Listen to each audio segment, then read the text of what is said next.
1857 کی جنگ آزادی کو ہندوستان کی پہلی بڑی بغاوت کہا جاتا ہے، جہاں ہندو، مسلمان اور دیگر قومیں انگریزوں کے خلاف متحد ہوئیں۔ لیکن ایک قوم ایسی بھی تھی جس نے اس جنگ میں انگریزوں کا ساتھ دیا، اور وہ تھے سکھ۔ یہ فیصلہ آخر کیوں کیا گیا؟ کیا یہ مغلوں کے ساتھ ان کے تاریخی اختلافات کی وجہ تھا، یا انگریزوں کے ساتھ کیے گئے معاہدوں اور فائدوں کا نتیجہ تھا؟ آج ہم ان تمام حقائق کو سامنے لائیں گے جو اکثر تاریخ کے صفحات میں دب جاتے ہیں۔ سکھوں کا یہ فیصلہ محض ایک اتفاق تھا یا ایک گہری حکمت عملی؟ آئیے جانتے ہیں اس فیصلے کے پیچھے چھپی داستان جو آپ کے نظریات کو بدل سکتی ہے۔ 1857 کی جنگ آزادی، جسے پہلی جنگ آزادی یا ہندوستان کی بغاوت بھی کہا جاتا ہے، ہندوستان کی تاریخ میں ایک اہم سنگ میل کی حیثیت رکھتی ہے۔ اس جنگ میں برطانوی حکومت کے خلاف بڑے پیمانے پر بغاوتیں کی گئیں، لیکن اس جنگ میں سکھوں نے برطانوی حکومت کا ساتھ دیا، کیونکہ یہ فیصلہ محض ایک اتفاق نہیں تھا، بلکہ اس کے پیچھے چھپی کئی تاریخی، سیاسی اور سماجی عوامل کار فرما تھے۔ چل جھوٹا۔ سکھوں اور مغلوں کے درمیان کشیدگی۔ سکھوں اور مغل حکمرانوں کے درمیان تاریخی اختلافات اس اہمیت کی سب سے بڑی وجوہات میں سے ایک تھے، کیونکہ مغل بادشاہوں کے دور میں سکھوں کو شدید ظلم و ستم کا سامنا کرنا پڑا۔ گرو تیغ بہادر کو مغل بادشاہ اورنگزیب کے حکم کے اوپر قتل کیا گیا، جبکہ گرو گوبند سنگھ اور ان کے بیٹوں کو بھی مغلوں کی مخالفت کا سامنا کرنا پڑا۔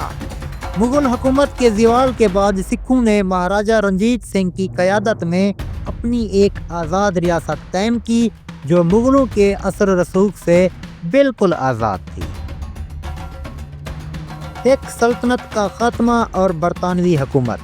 مہاراجہ رنجیت سنگھ کی وفات جو 1839 میں ہوئی، اس کے بعد سکھ سلطنت داخلی اختلافات اور قیادت کے فقدان کی وجہ سے کمزور ہو گئی۔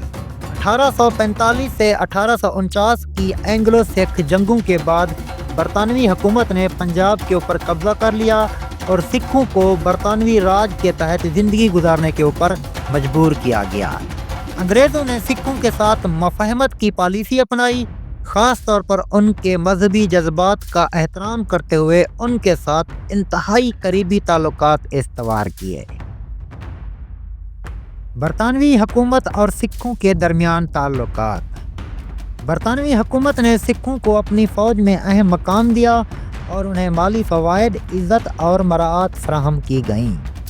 برطانوی حکمت عملی کے تحت سکھوں کو ایک طاقتور فوجی قوت کے طور پر پیش کیا گیا تاکہ وہ دیگر باغی گروہوں، خاص طور پر مغل حامیوں اور مسلمانوں کے خلاف استعمال کیے جا سکیں۔ سکھ فوجیوں نے 1857 کی جنگ آزادی میں دلی اور دیگر اہم مقامات پر بغاوت کو دبانے میں اہم کردار ادا کیا۔ مذہبی اور سماجی عوامل۔ سکھوں کو خدشہ تھا کہ اگر اس جنگ میں مسلمانوں یا مغلوں کو فتح حاصل ہوئی تو وہ دوبارہ اقتدار میں آ سکتے ہیں اور سکھوں کے اوپر ظلم و ستم کر سکتے ہیں، جو سکھوں کے لیے انتہائی نقصان دہ ثابت ہو سکتا تھا۔ سکھ برادری جو پہلے ہی ایک طاقتور سلطنت کھو چکی تھی، کسی نئے خطرے کا سامنا بالکل نہیں کرنا چاہتی تھی، اور برطانوی حکومت نے سکھوں کے مذہبی جذبات کا احترام کیا، ان کی عبادت گاہوں کو تحفظ فراہم کیا اور ان کے ساتھ انتہائی اچھے تعلقات استوار کیے، جس کی وجہ سے 1857 کی جنگ آزادی میں سکھوں نے انگریزوں کا ساتھ دیا۔ سکھوں کی حکمت عملی۔ 1857 کی جنگ آزادی کے دوران سکھوں نے اپنی حکمت عملی کے تحت یہ فیصلہ کیا کہ برطانوی حکومت کا ساتھ دینا ان کے لیے زیادہ فائدہ مند ثابت ہوگا، کیونکہ برطانوی حکومت کے ساتھ اتحاد نے سکھوں کو طاقتور مقام دیا اور وہ ایک ایسے اتحادی بنے جو برطانوی فوج کا ایک اہم حصہ رہے۔ یہ فیصلہ ان کے سیاسی مفادات اور اپنی بقا کے لیے کیا گیا تھا۔ دلی کی فتح میں کردار۔ 1857 کی جنگ آزادی کا اہم محاذ دلی تھا، جہاں باغیوں نے لال قلعہ پر قبضہ کر لیا تھا۔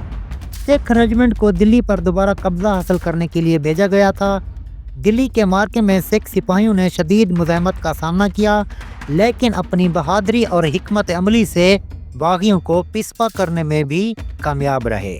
ایک کہانی کے مطابق ایک سکھ سپاہی نے دشمن کے خیمے میں گھس کر ان کے کمانڈر کو شکست دی، جو ان کی غیر معمولی جرأت کو ظاہر کرتی ہے۔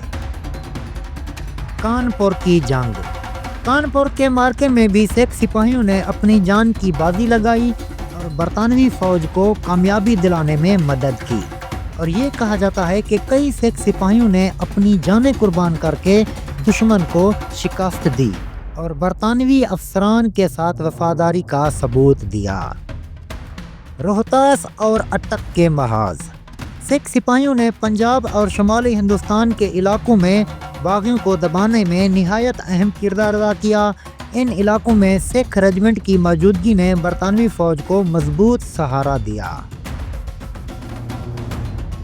سکھ ریجمنٹ 1857 کی جنگ آزادی میں برطانوی فوج کی ایک اہم قوت تھی، کیونکہ سکھ ریجمنٹ کو خاص طور پر سخت جنگی حالات کے لیے تیار کیا گیا تھا۔ یہ ریجمنٹ جنگی مہارت، نظم و ضبط اور جسمانی طاقت کے لیے مشہور تھی، اور اس ریجمنٹ نے کئی اہم معرکوں میں شمولیت اختیار کی، جن میں قابل ذکر دلی، کانپور، جھانسی اور لکھنؤ جیسے اہم محاذوں پر سکھ ریجمنٹ نے برطانوی حکومت کی فتح میں مدد کی۔ جھانسی کی رانی کے خلاف جنگ میں بھی سکھ ریجمنٹ شامل تھی، جہاں انہوں نے اپنی جنگی مہارت کا بہترین مظاہرہ کیا۔ سکھ سپاہیوں کا انفرادی کردار۔ دلی کے مارکے میں سپاہی فقیر سنگھ نے اپنی بہادری سے باغیوں کے ایک بڑے گروہ کو شکست دی۔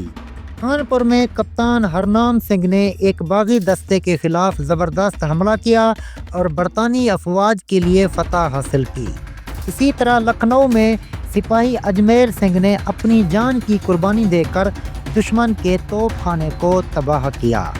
جنگ کے بعد برطانوی حکومت نے سکھ ریجمنٹ کو خصوصی انعامات اور اعزازات سے نوازا، اور کئی سکھ سپاہیوں کو برطانوی حکام کی جانب سے زمینیں اور میڈل دیے گئے۔ 1857 کی جنگ آزادی میں سکھوں کا برطانوی حکومت کا ساتھ دینا ان کے لیے اس وقت کے حالات کے مطابق ایک درست حکمت عملی لگتا تھا۔ مغلوں کے ساتھ تلخ تاریخی تعلقات، برطانوی حکومت کی جانب سے دی گئی مراعات اور سیاسی بقا کی ضروریات نے سکھوں کو یہ فیصلہ کرنے کے اوپر مجبور کیا، لیکن اس فیصلے کے طویل مدتی اثرات کے اوپر نظر ڈالیں تو یہ واضح ہوتا ہے کہ اس کے کچھ فوائد بھی تھے اور کچھ نقصانات بھی۔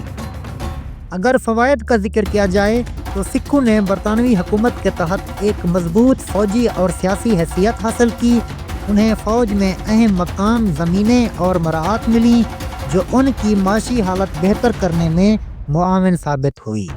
اگر نقصانات کا ذکر کیا جائے تو 1857 کے بعد ہندوستان میں قومی یکجہتی کا جو بیانیہ بنایا گیا، اس میں سکھوں کو باغیوں کے بجائے انگریزوں کے حامیوں کے طور پر دیکھا جانے لگا۔ برطانوی حکومت نے سکھوں کے مذہبی جذبات کا احترام تو کیا، لیکن اپنی حکمت عملی کے تحت انہیں دیگر ہندوستانی قوموں سے الگ رکھنے کی بھی کوشش کی۔ آزادی کی تحریک میں سکھوں کو کئی موقع پر برطانوی حکومت کے ساتھ جڑے رہنے کی وجہ سے تنقید کا سامنا بھی کرنا پڑا۔ اگر اس فیصلے کے مستقبل کے لیے اثرات کا جائزہ لیا جائے تو سکھوں کا یہ فیصلہ اس وقت کے مخصوص حالات کا نتیجہ تھا، لیکن یہ بات بھی اہم ہے کہ انہوں نے بعد میں ہندوستان کی آزادی کی تحریک میں بھرپور کردار ادا کیا۔ گردوارہ تحریک، جلیان والا باغ کے شہداء اور بھگت سنگھ جیسے انقلابیوں نے یہ ثابت کیا کہ سکھ ہندوستان کی آزادی کے لیے کسی سے پیچھے نہیں تھے۔ تاریخ ہمیں یہ سبق دیتی ہے کہ سیاسی فیصلے وقتی حالات کے مطابق کیے جاتے ہیں، لیکن ان کے اثرات نسلوں تک یاد رکھے جاتے ہیں۔